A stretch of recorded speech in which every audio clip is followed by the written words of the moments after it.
Hi, everybody. Welcome back to our channel. My name is Jason. I am with Defend. If you don't already know, Defend is a nonprofit looking to reduce risks for children and vulnerable people online. Our mission takes many forms, but primarily education. That's a big part of what we do. And today we have a lot of special guests with us. These are some. There are many more that are likely not here of the team members that have helped us produce our animated series, The Dark Side of the Web. Joining me also is executive producer on the series, Henry. Henry, you want to kind of start off by telling us a little bit about yourself? Yep. My name's Henry. I was executive producer. I did writing and editing as well with the series. Um, I'm from Calgary, Alberta. I think my favorite moment working on this series was seeing the animation for the episode The Agent, one of the episodes that I wrote. It had really strong animation, and yeah, it was really fun seeing that world that I wrote come to life. That's great. We've got producer Isio, who's also up there on the seniority list. Isio, you want to say hello? Yeah, of course. Hi, guys. My name is Ezio Rivas. I'm a music producer. I've been here working with the podcast since 2 years now. I'm in Vancouver, BC right now. And I think I really enjoy the process of making a podcast. I think since doing the brainstorm about the episodes, writing the episodes, going to the changes, animations, the music, the sound is. I think I really enjoy the whole process, and it's been really fun. Yeah. Yeah, me too. Nico, do you want to say hello? Hello, I am Nico. I have been working on editing the episodes. I'm composer and well also make some music in the kidnapping in Five Friends. So when I start working and in the way I was learning about what it's all about this, and the first the episode I made was call center. I must recognize I know English, but the first time I read the well, I read the the reading the well, I don't understand too much, so I had to edit and was but then I started understanding more, and then do Welcome to Face Friend. I started enjoying a lot more, and adding the sounds in the background and understand what's the trouble inside with the characters. And the last edition I made was View Count. I enjoyed a lot. I love it, the episode, the writing, what's happening, all the circle that's happening there. I do it as a whole composition of music, not only an episode. If people speaking like instruments that was choking each other, and with the background and well, so finally in the process I enjoyed too much view count, but was a process of learning all about it. Thanks, Nico. Eric, do you want to introduce yourself? Yeah, sure. Thanks, Jason. Yeah, so my name is Eric. I'm actually also in Calgary, Alberta. Did some voice acting for some of the episodes. Yeah, it was really fun during the recording portion, trying some different personas, some different voices, and then hearing myself on the podcast when everything was all put together through the episodes that have been released. Anyways, it was really exciting. So really enjoyed that. Thanks, Eric. Autumn? Hello, I'm Autumn. I'm based in Maryland. I worked on part of the intro, the animation, and was really happy to just contribute.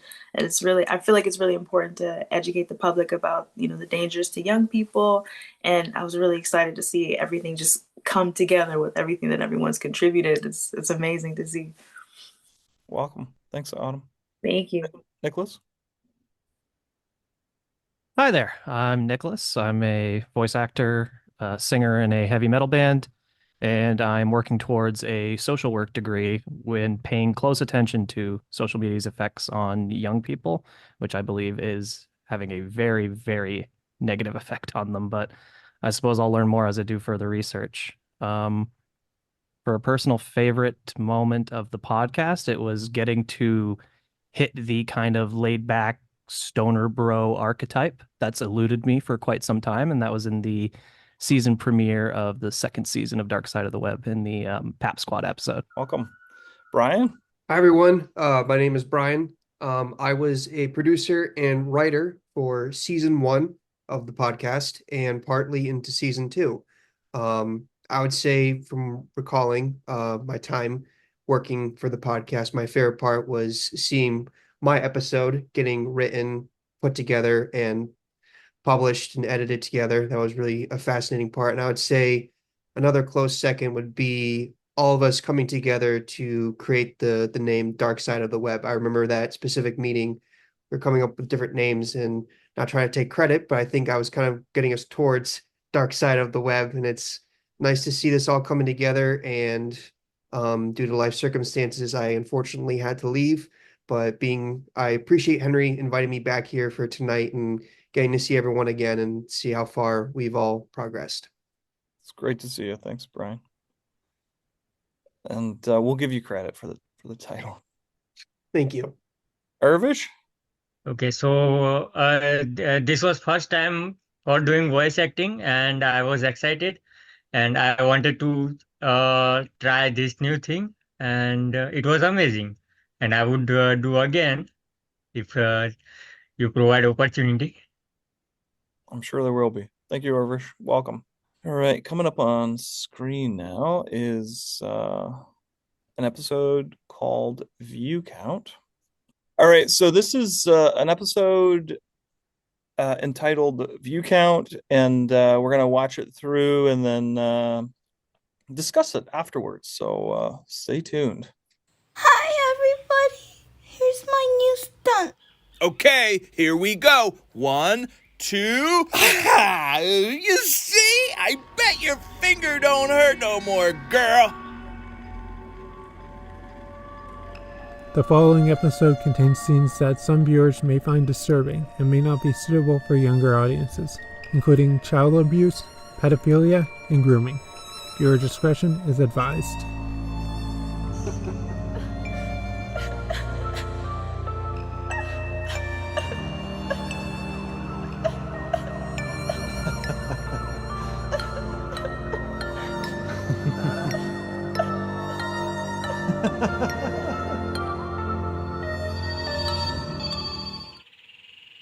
No, Daddy. No more flips. So you don't want to try again because your finger hurts? No. We almost had it.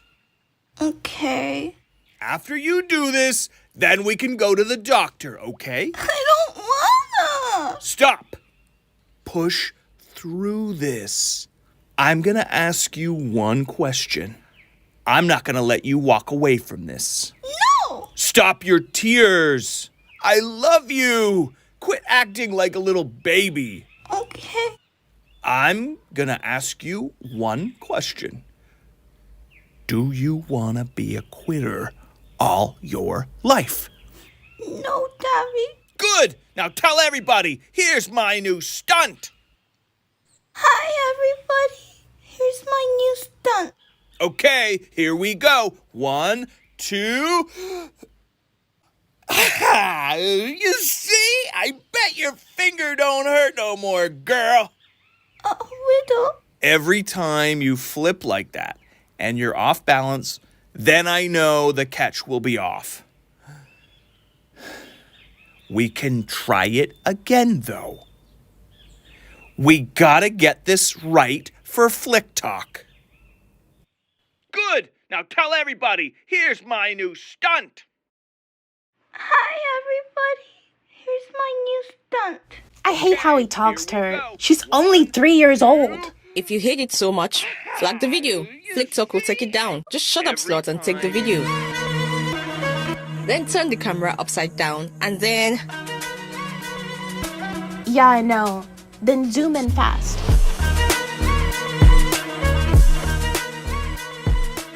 Are you really sure you don't want to change? Why would I change? Skirts get views. Plus, Hottie Harrington likes it when I sit in the front of the class with a skirt. He's such a perv teacher. I know! Okay, go!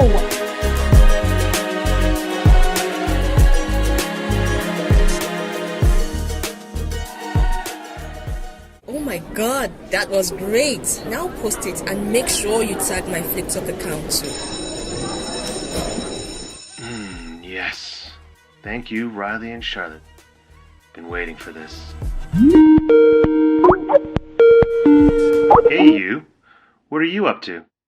Nothing. You? Just watching Flick Talk, thinking about you. You been a good girl today? Yes. I promise. Good. You didn't tell anyone what we did yesterday, did you? No. I promise. Good. 'Cause I told you what would happen if you did, right? Yes, I promise. You won't get in trouble. Mama don't even look at my tablet. Good. Now I want to make a video for me and send... Sorry. Look at Charlotte's skirt in this video. You think your sister has a skirt like that? I think so. Why? Because I want you to wear it in the video. Then do this dance. I will send you the video. Okay, I promise, Daddy. Good girl. Now go do that. Send it to me when you're done. Okay, Daddy.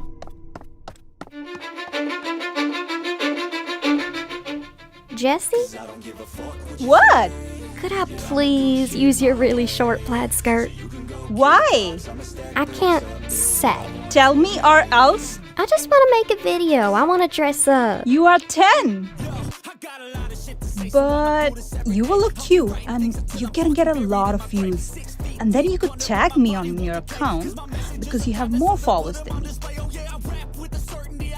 Maybe I got some lipstick you can wear with it? Mama, can you make a video of me? What are you wearing, girl?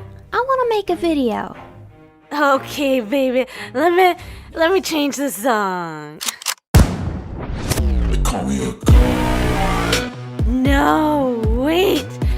Better I'ma go live on FlickTalk. Yeah, shake it, baby. Mama made a dancer, didn't she? What are these comments? Shut the fuck up. She my child and I let her wear it. So shove a stick where the sun don't shine. Keep dancing, baby. Send those gifts. Yup. Oh my god. I cannot believe this woman. She's disgusting, allowing her child on FlickTalk like this. This cut is just disturbing. Yeah, shake it, baby. Mama made a dancer, didn't she? Gabe! Can you believe this? What, babe? This woman is basically pimping her daughter out on a live stream on FlickTalk. Well, babe, don't worry about her. Peyton, make sure you tuck your head when you're spinning. Yeah, girl. Let's get back on the live stream. How many viewers today? We had 2,000 people on the earlier stream.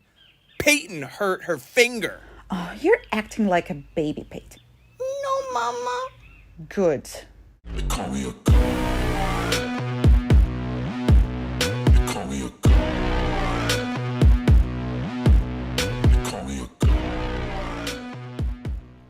This episode touches on a variety of topics regarding online safety, especially for minors, one of the most important being families and their children being posted on social media.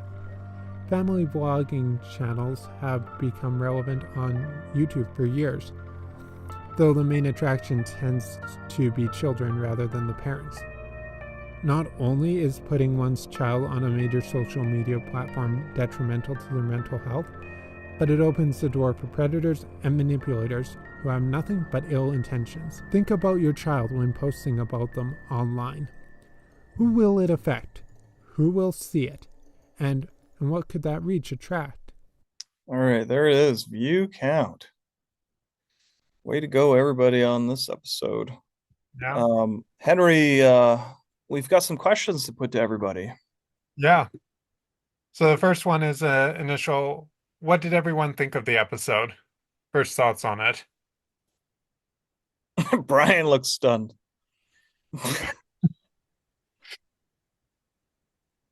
Anybody? The man talking to the little girl on the computer made my skin crawl. Yeah. So kudos to whoever voiced him.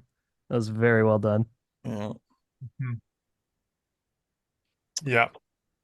Yeah, I think we've had surprising response from actors putting them in uncomfortable roles, and that I think has been like a real asset because it's like, asking people to kind of play stuff that may be dark and sinister or whatever may kind of push people away sometimes, but I think we've been really fortunate enough to have a lot of great talent.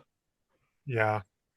Yeah. I remember when figuring out who's going to be voice acting who, I wanted to have a variety of different roles for each voice actor. Yeah. Eric, Anyone what are else? your thoughts? What were your thoughts in the episode? So I remember doing that one specifically. I was the voice of the man. I remember it was really uncomfortable for me to do. Thank you.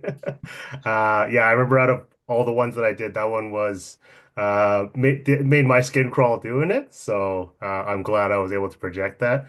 But yeah, this watching the episode, just kind of see things or how it is relatable to things that do happen, which is unfortunate, but kind of also shows like the importance of the message and the education here. So it's good to see that come together. But yeah, appreciate the compliments.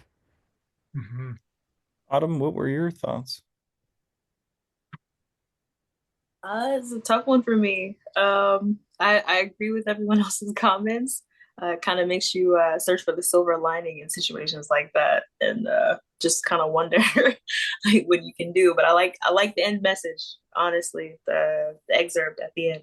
Yeah, to me, it's really funny how normalized is the social medias and TikTok and all these platforms to explode kids in a very common and normal way. Like there is so many families, so many people in this episode.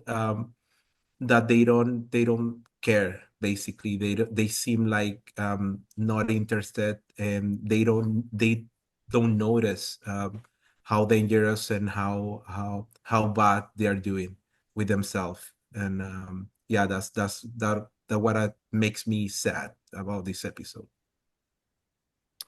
Yeah, I mean, it strikes a chord, I think, because it shows, I think it shows like a lot of different lifestyles and how like those lifestyles could be drawn to such a popular platform like TikTok. I mean, obviously this is TikTok, even though it doesn't say it, but um, really this platform has kind of taken off, that something that the world hasn't seen before, such a great speed and just its impact on society will be seen for maybe a decade, but it's just generally it's like um a reflection of what it is that can be wrong with the world, and it sort of amplifies it. Yeah. And that was kind of my favorite part of the episode, which is kind of like seeing that all these different types of people and characters could be kind of intertwined in some fashion. I like how it highlights the hypocrisy of it all in a way, because you got instances of it, people using TikTok, but yet in their different aspects of life. Like you had the one where it's kind of like the rundown house, the mother was drunk, and then you had the little girl with the dad kind of in a nicer home, being the hypocrisy that the mother of the nicer home was judging the mom with her daughter doing the video, and yet they don't see that they're doing pretty much the exact same thing to their daughter. So it's like they are willing to judge others and what they do with their children or what they do with people in their lives, but yet they're blinded to not see that they're doing the exact same thing, but they just are there for like the clicks and the views and all that, and they don't see the harm that they're doing. Yeah. That's that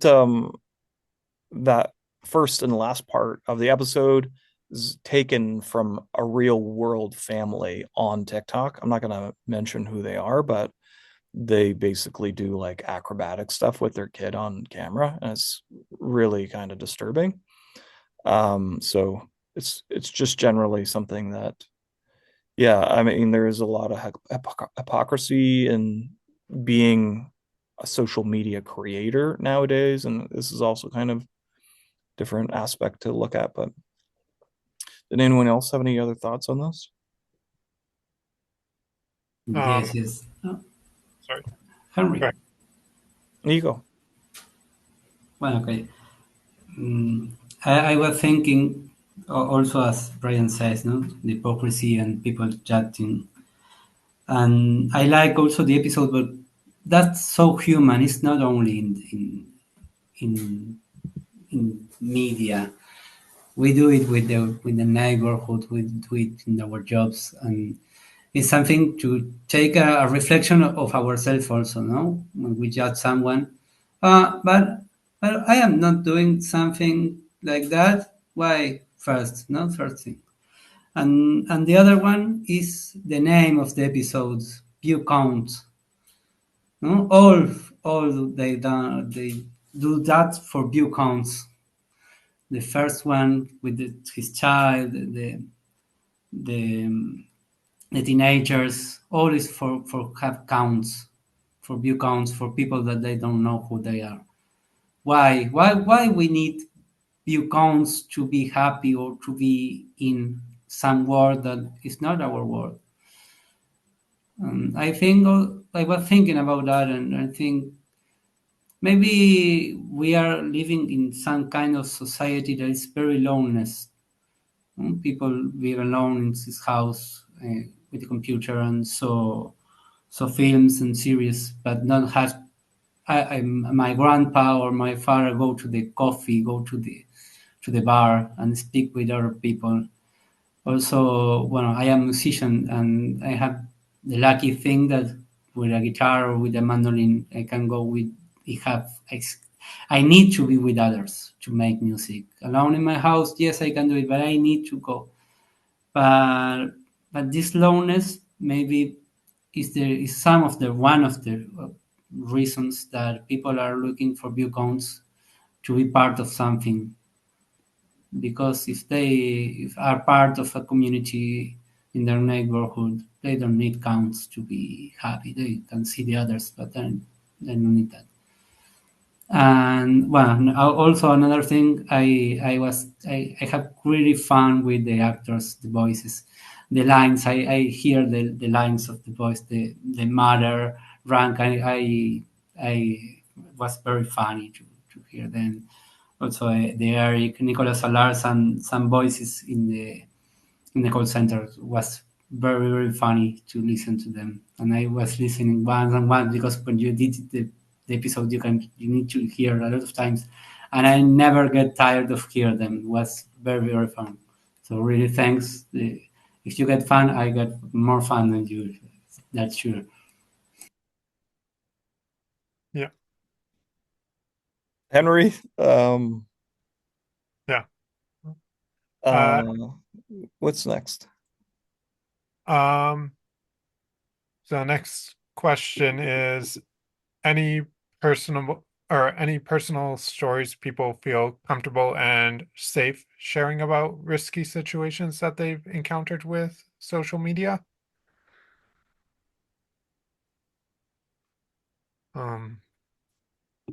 Yeah. If it's closely related to TikTok, that'd be, or So Thankfully not. yeah, I think I'll start off and talk about a family member of mine who was on Instagram, and they were extorted out of who knows why, but for pictures of themselves. And that kind of thing has affected me. I think generally with the work that I do with Defend, it kind of powers me and becomes more fuel than anything.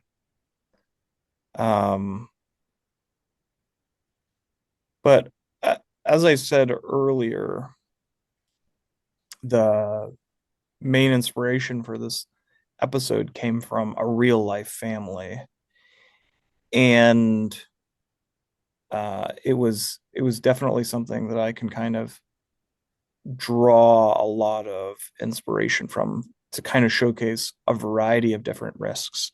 While the episode primarily is about, I think, being a creator and what it kind of means to be a creator, it kind of touches on a variety of different things that I think are really important, sort of as a side note, grooming and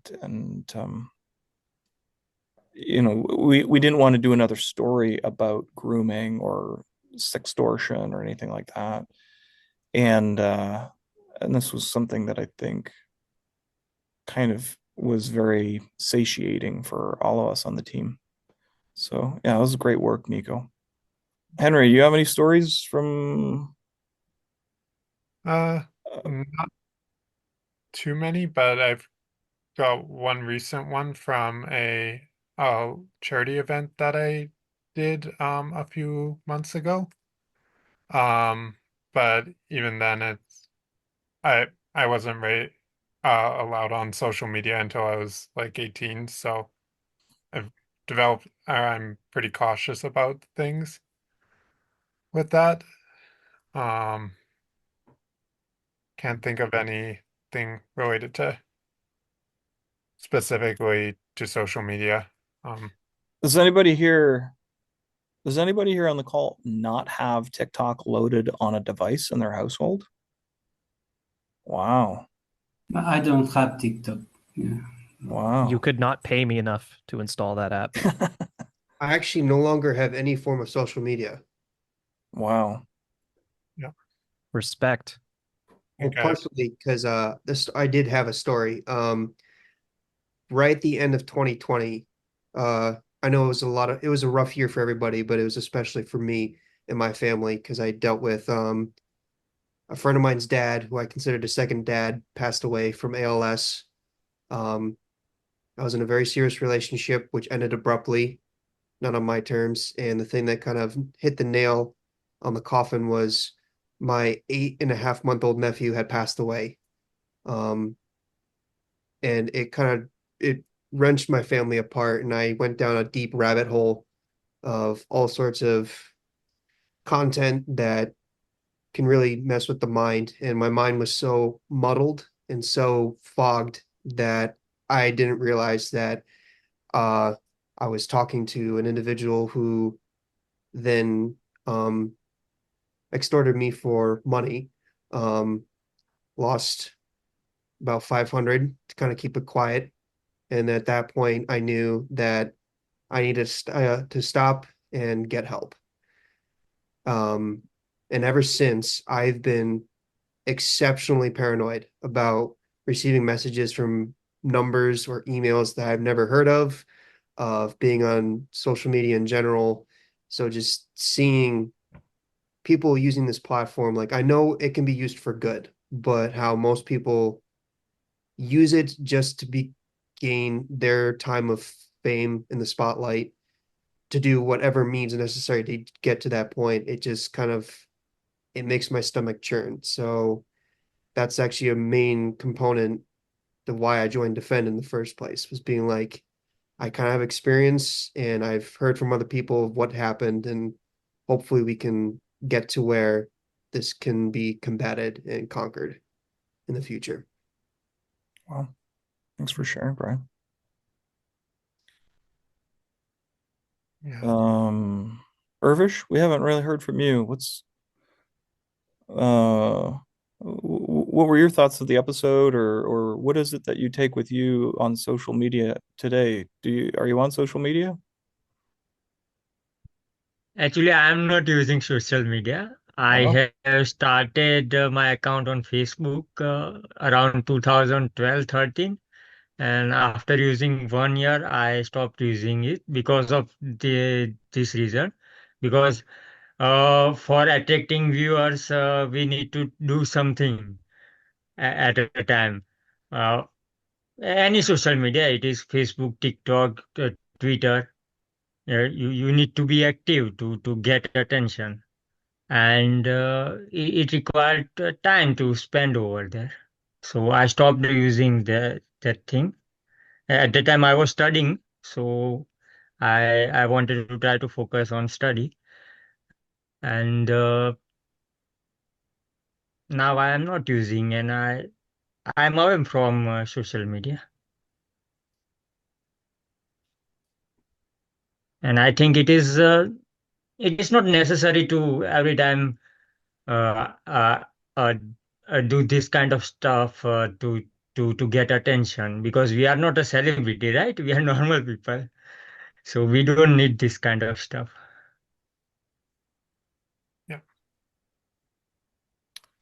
Yeah. Autumn, have working with us, have you found yourself noticing social media in a different way or more different dangerous situations, or what is your perspective like?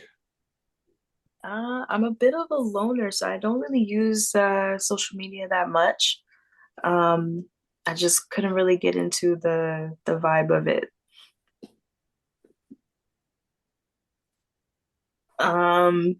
Sheesh.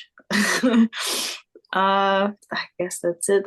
That's it for me. I haven't really been into the to the whole season. I haven't been paying much attention to it. It's okay. Some of you may know that TikTok uh, might be facing a ban in the US soon.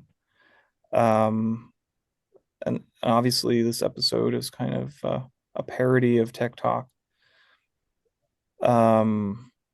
Australia also is doing some major things when it comes to minors being on social media. They're looking to ban, in Australia, they're looking to ban all 16 and unders on social media in Australia.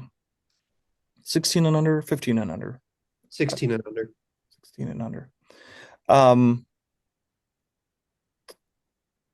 What is everyone's thoughts around how government response might play a role in this kind of a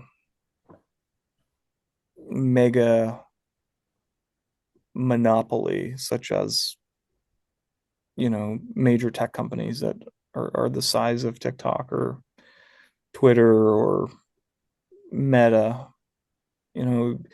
is banning people or just banning a whole platform outright the way to resolve this kind of thing? ECO, what are your thoughts? So I think with technology nowadays, AI, if they ban TikTok, it's gonna happen the same, or they're gonna have access with Facebook, Instagram, or any other social media.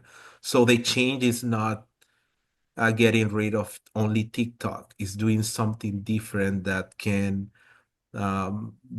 control, or somehow they can filter many things like kids exploitations and getting information, confidential information. So my opinion is again, banning TikTok is not the solution. It's not gonna accomplish a major thing. But yeah, that's what I think, basically.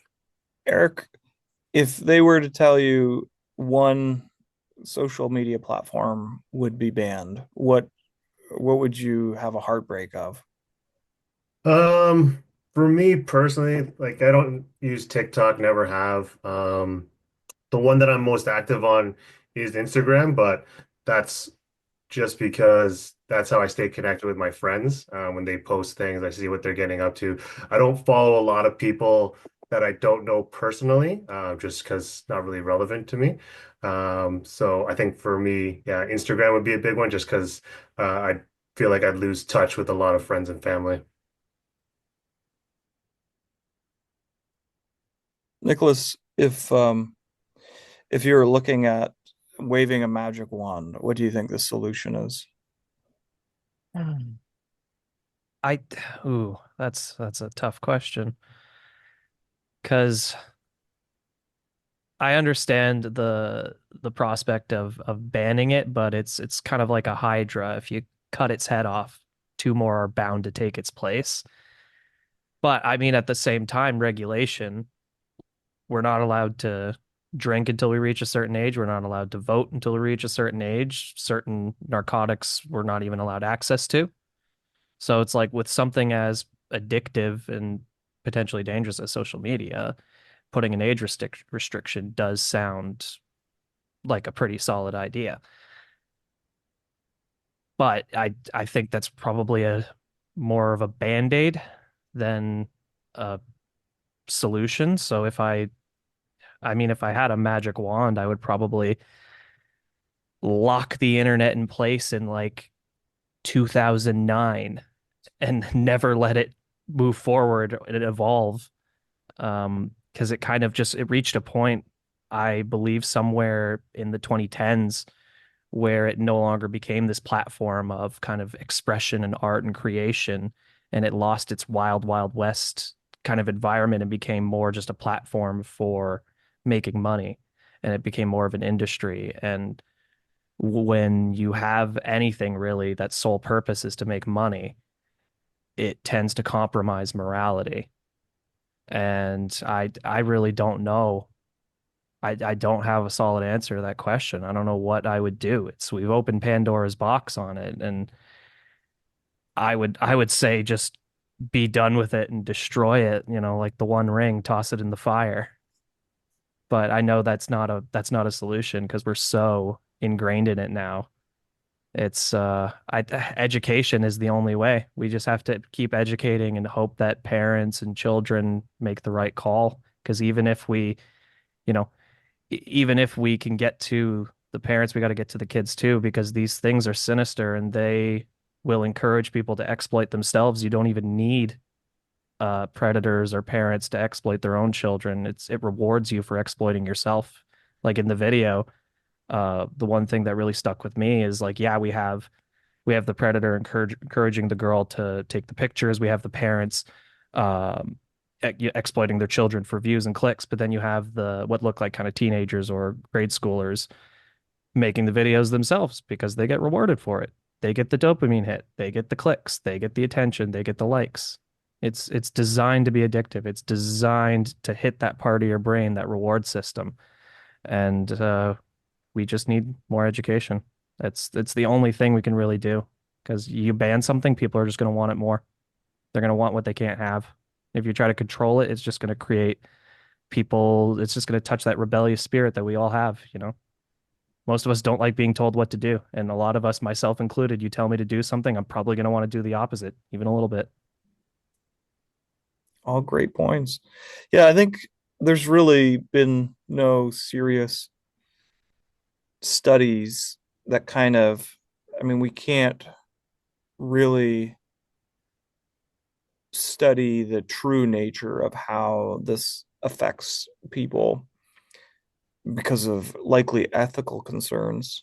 But I mean, we can kind of, from an outsider's perspective, make these correlations. So there's not enough research to kind of tell us that, in this case,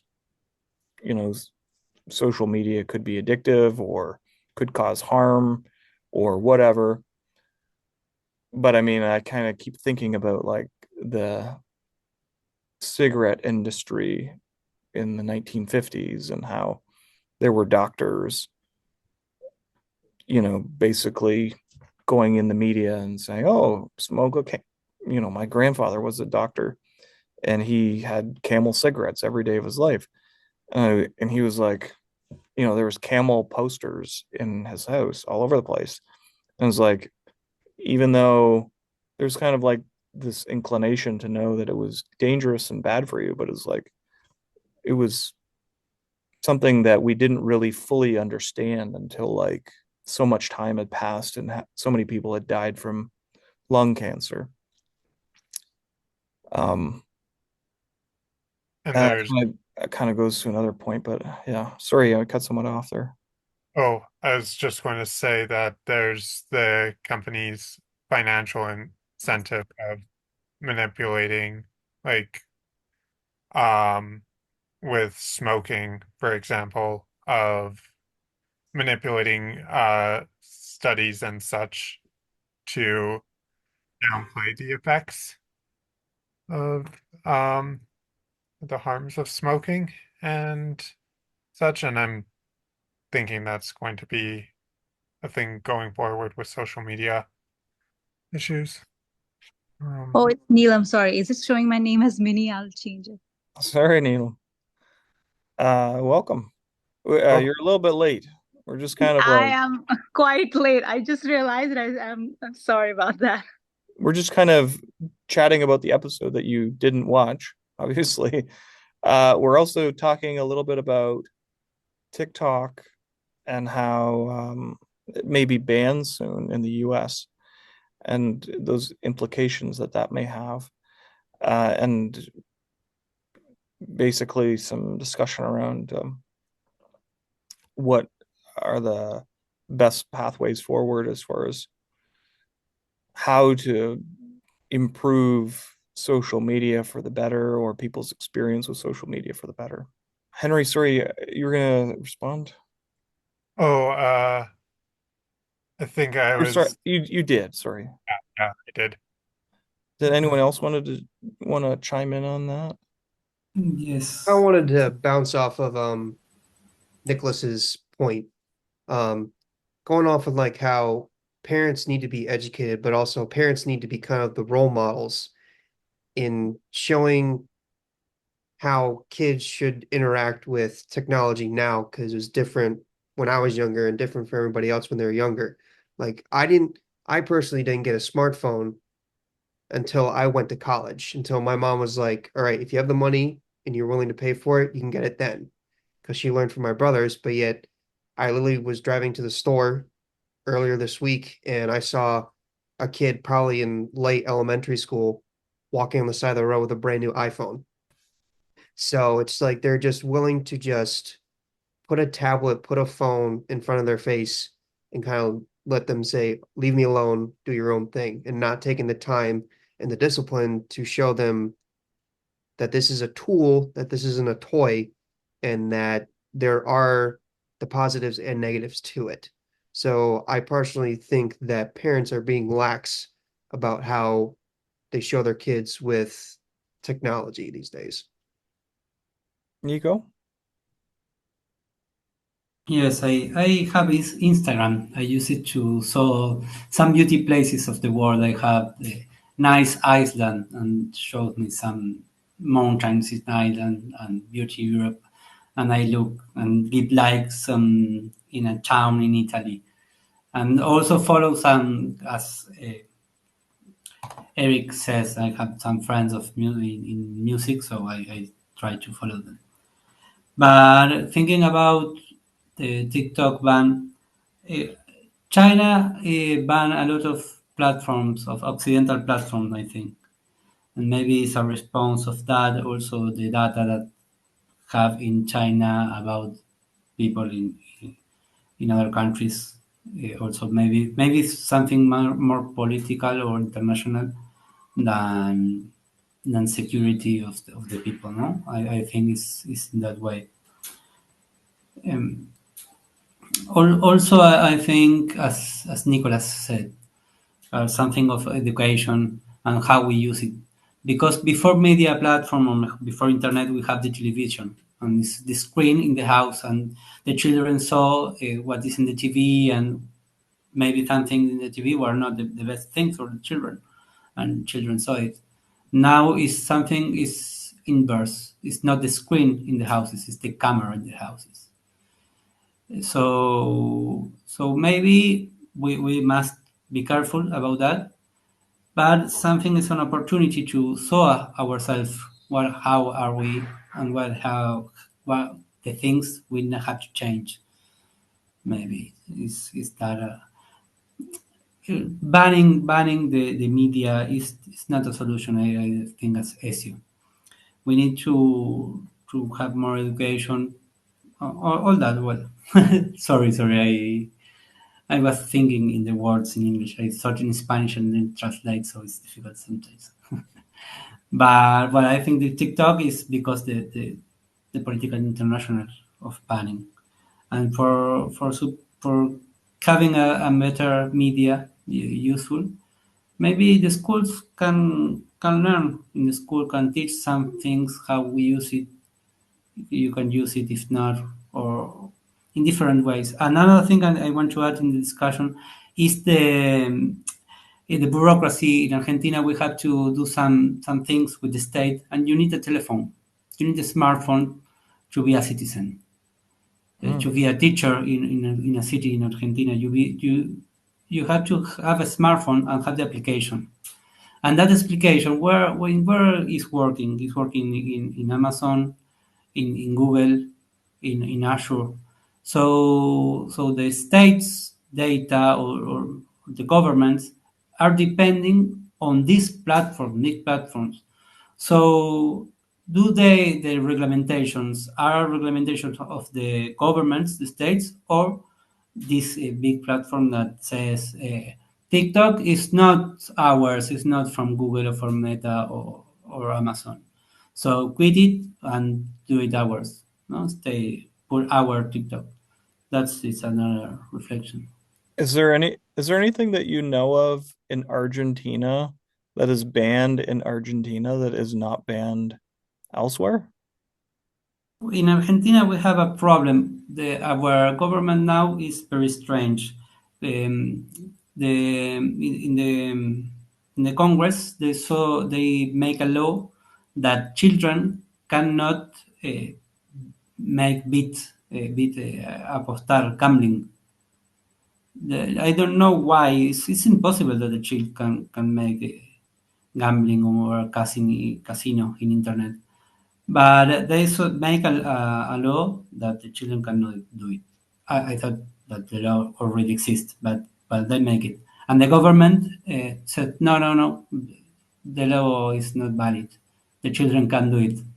So children can gamble? For the president in Argentina, yes. Wow.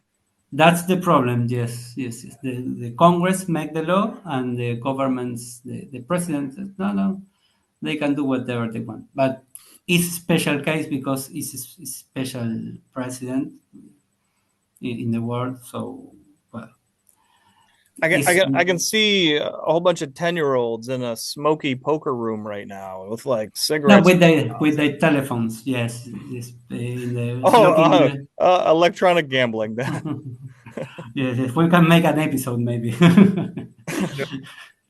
But yes, gambling with the pages, with the sports and the e-sports, they can make some gambling. Wow. They just say I am over 18 and they do it. They have some money. So, what are everybody's thoughts on the animation in this episode? This animation was completely different from all of the episodes that we've ever done before. And Henry calls it absurdism. What is it? What are your thoughts? Brian, you're laughing. Eric, what are your thoughts? So I'd only listened to all the episodes from season one and season two, so I'd never watched any videos. So I that not what I was expecting, but I thought it was very interesting. Definitely eye-catching and definitely got my attention. Autumn, as an animator, how do you feel we did? I agree with the last comment. It's it was definitely interesting, eye catching. Um, as an animator, I definitely have critiques, but I don't think I could do much better.